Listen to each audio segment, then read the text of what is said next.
Today I'm doing a reinsurance survey of an Aquastar 38 Ocean Ranger.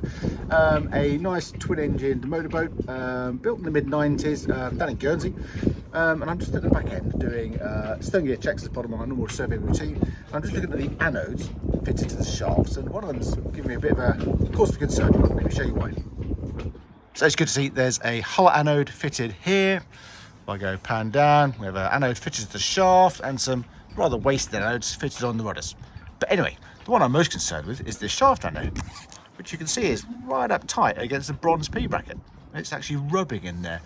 Now that causes two problems really. Number one is it's going to start chewing away at the leading edge of the P bracket, which is very bad. But actually worse than that in the short term is the fact that it blocks the flow of water through the rubber cutlass bearing, which is inside here. And that flow of water is important to keep this cool as it handles the rotation from the shaft going through it.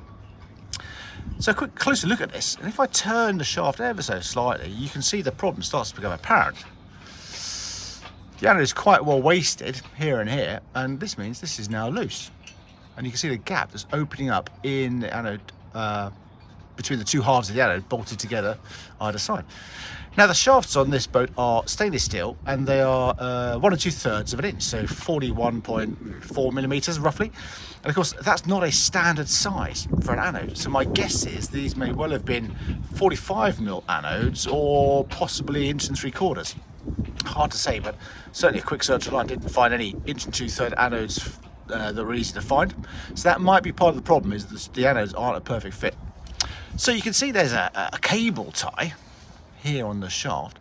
I think my recommendation would be to bin this and start again, put a new one on, put it around about here perhaps, and then put a stainless steel Jubilee clip around this end, screwed on tight. That'll stop it sliding, keep it where it's meant to be, as inevitably once it starts to wear away, the gap will open up, the fixings become loose, and it will then start to rub on the P bracket, which is not what we want.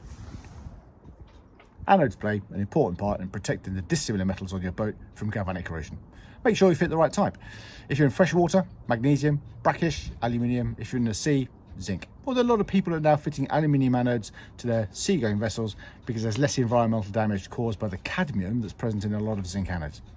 Anyway, once they get to about 60% wasted, it's time to replace them no matter where they are. And a full set of anodes on a boat of this size is going to set the back about £300–400. So it's not a small expense, but certainly well worth doing compared to the cost of a shaft, a new P bracket or a prop. Anyway, hope you found it useful. If you did, why not check out my Boat Chat newsletter, where I write once or twice a month about all things to do with boats. Thanks for watching. I'll see you next time.